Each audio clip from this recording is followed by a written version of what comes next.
आम आदमी पार्टी ने दिल्ली सीएम अरविंद केजरीवाल की गिरफ्तारी की जताई आशंका। आप नेताओं ने बुधवार को देर रात ट्वीट कर दावा किया, गुरुवार को आप संयोजक के घर ईडी डाल सकती है दबिश।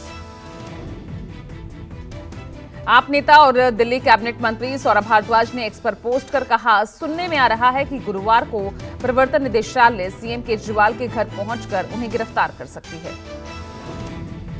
आतिशी मार्लेना ने भी ट्वीट कर ईडी की कार्रवाई को लेकर किया दावा। एक्स पर पोस्ट कर लिखा, गुरुवार को सीएम केजरीवाल के आवास पर ईडी डाल सकती है दबिश, आप संयोजक की गिरफ्तारी संभव। दिल्ली सीएम बुधवार को ईडी के तीसरे समन पर भी पूछताछ के लिए पेश नहीं हुए। सीएम केजरीवाल ने ईडी को भेजे जवाब में कहा कि हम जांच में सहयोग के लिए तैयार। केजरीवाल ने नोटिस को बताया गैरकानूनी। आपने इस समन की टाइमिंग पर उठाए सवाल, कहा केजरीवाल को आगामी आम चुनाव में प्रचार से रोकने के लिए ये नोटिस भेजा गया, उन्हें गिरफ्तार करने की हो रही साजिश। केजरीवाल के समन को लेकर सौरभ भारद्वाज का बीजेपी पर वार, कहा बीजेपी में आते ही लोगों को केस खत्म कर दिए जाते हैं। ईडी समन पर केजरीवाल के पेश न होने पर बीजेपी का वार। बीजेपी प्रवक्ता गौरव भाटिया ने केजरीवाल को बताया बेईमान, डर की वजह से नहीं कर रहे ईडी का सामना।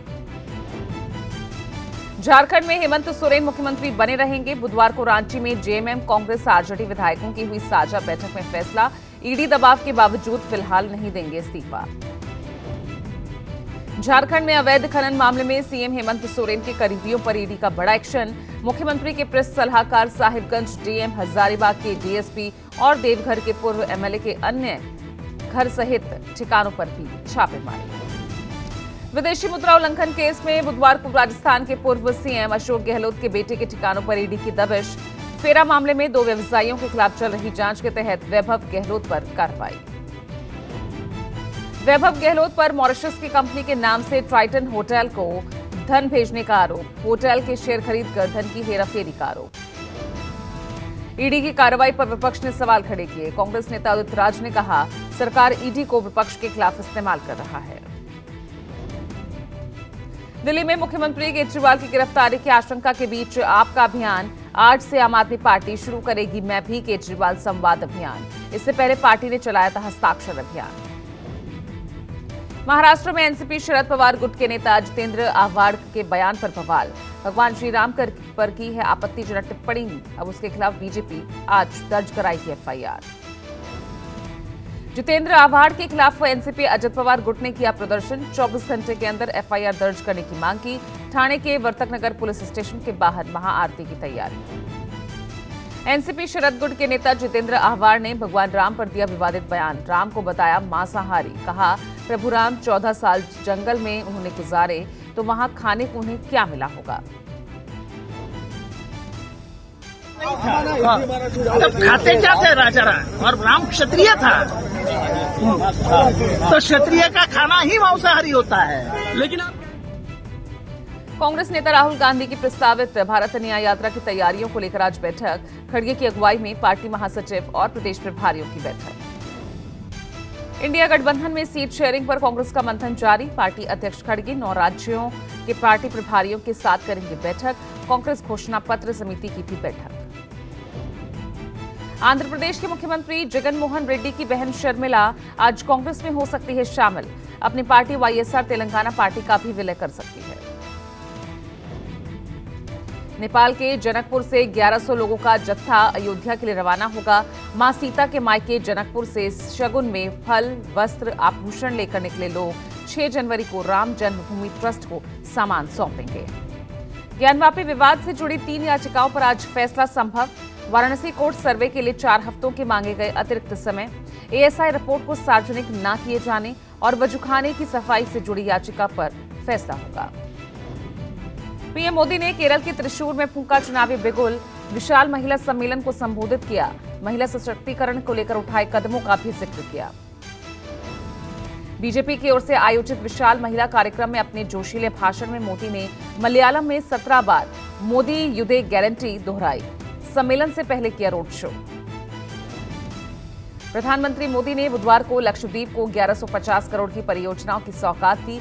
लक्षद्वीप में दूरसंचार, पेयजल और ऊर्जा से संबंधित कई विकास परियोजनाओं की आधारशिला रखी।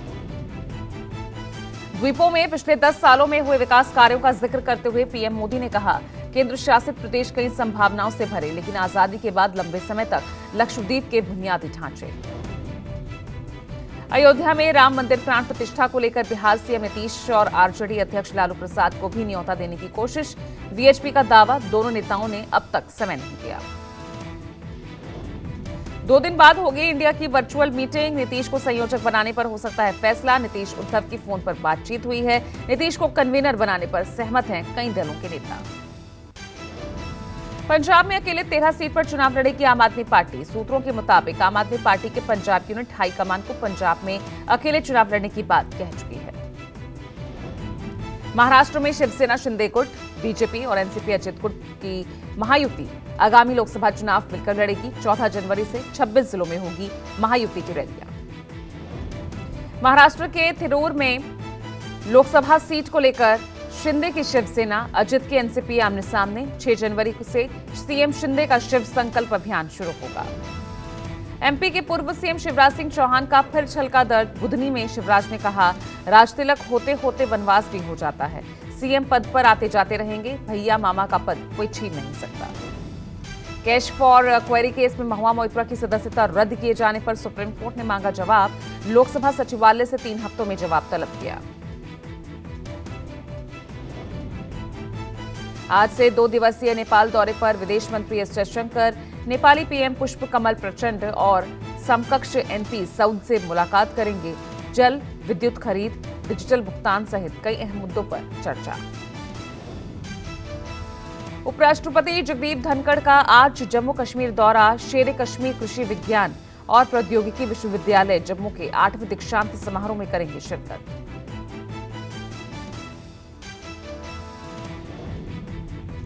अमेरिका के मैसाचुसेट्स में मृत मिले भारतीय परिवार की मौत की गुत्थी सुलझी।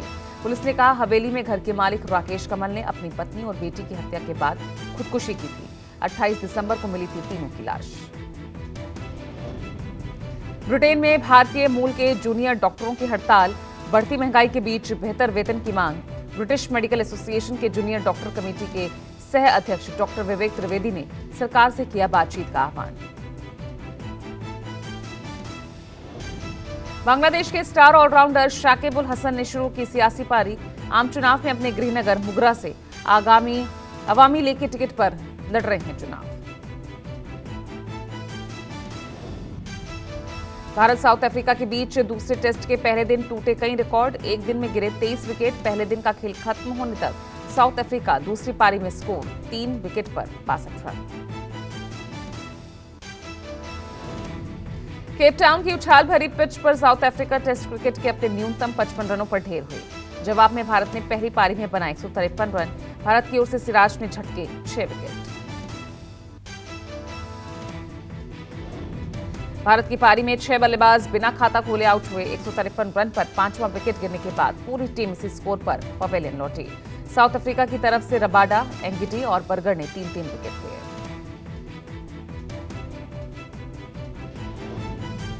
टेस्ट क्रिकेट के इतिहास में यह दूसरा मौका था कि एक ही दिन में इतने ज्यादा 23 विकेट गिरे। 1902 में इससे पहले ऑस्ट्रेलिया इंग्लैंड के बीच हुए टेस्ट में एक दिन में 25 विकेट गिरे थे। यूपी के कासगंज में 2 पक्षों के बीच हुआ विवाद की सूचना पर पहुंचे एसएचओ को गोली लगी। घायल एसएचओ की हालत गंभीर, अलीगढ़ रेफर किया गया।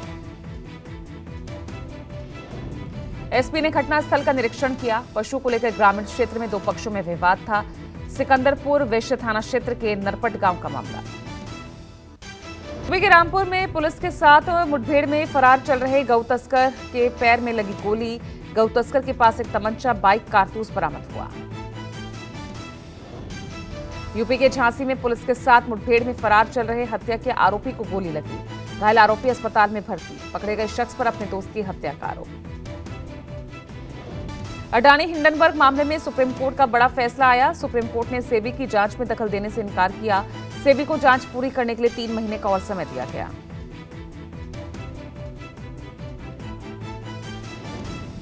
सुप्रीम कोर्ट की 3 जजों की बेंच ने कहा, जांच सेबी से एसआईटी को ट्रांसफर करने का कोई आधार नहीं।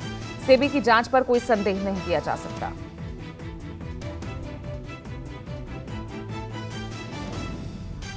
सुप्रीम कोर्ट ने कहा, जांच में अब तक गौतम अडानी के खिलाफ कोई सबूत नहीं मिले हैं। सेबी ने अडानी हिंडरबर्ग मामले में 24 में से 22 मामलों की जांच पूरी कर ली है।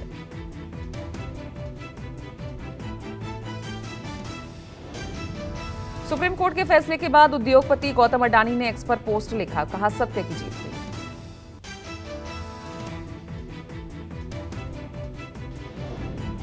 दिल्ली के बुराड़ी सहित कई इलाकों में अवैध निर्माण पर बुलडोजर कार्रवाई शुरू। सिविल लाइन से बुराड़ी इलाके में अवैध निर्माण के खिलाफ 31 जनवरी तक का प्लान तैयार हुआ।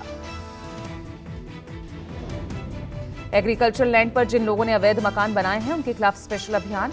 सिविल लाइन, बुराड़ी, मुखर्जी नगर, तिमारपुर, स्वरूप नगर इलाके में कार्रवाई होगी। उत्तर प्रदेश में बच्चों के स्कूटी चलाने पर रोक। 18 साल से कम उम्र के छात्र छात्राओं पर दुपहिया और 4 पहिया वाहन चलाने पर पूरी तरह से प्रतिबंध लगाया गया। यूपी सरकार के निर्देश के मुताबिक कार या स्कूटी के मालिक ने बच्चों को वाहन चलाने के लिए दिया तो 3 साल की जेल और 25,000 का जुर्माना लगेगा। पश्चिम बंगाल के अलीपुर द्वार में भूकंप के झटके। रिक्टर पैमाने पर भूकंप की तीव्रता 3.5 आंकी गई। धरती हिलने पर लोग घरों से बाहर निकले। मणिपुर के उखरुल में 3 की तीव्रता का भूकंप आया। राष्ट्रीय भूकंप विज्ञान केंद्र के मुताबिक रिक्टर पैमाने पर जो तीव्रता थी भूकंप की वो 3 आंकी गई है।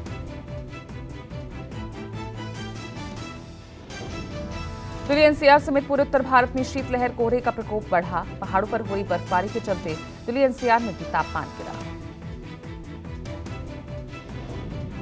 सर्द हवाओं से कांप रहे हैं दिल्ली के लोग। मौसम विभाग के मुताबिक अगले 7 दिनों तक ठंड से राहत नहीं मिलने वाली।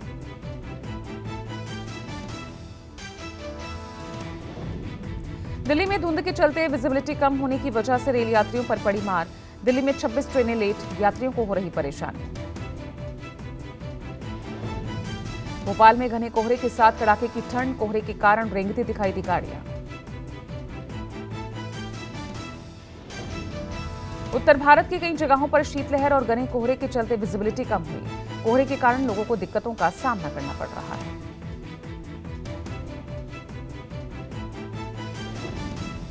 उत्तर प्रदेश में कड़ाके की ठंड से बचने के लिए लोगों ने अलाव का सहारा लिया। खुले में रहने वालों ने अलाव से ठंड से बचने की कोशिश की।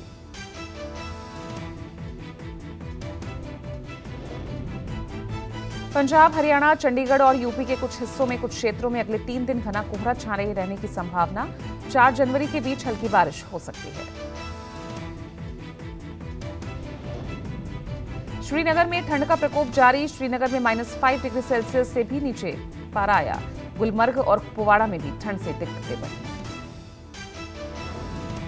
जम्मू कश्मीर घूमने आए पर्यटकों की चांदी, कई फीट बर्फ गिरी। गुलमर्ग की पहाड़ियां सफेद नजर आई।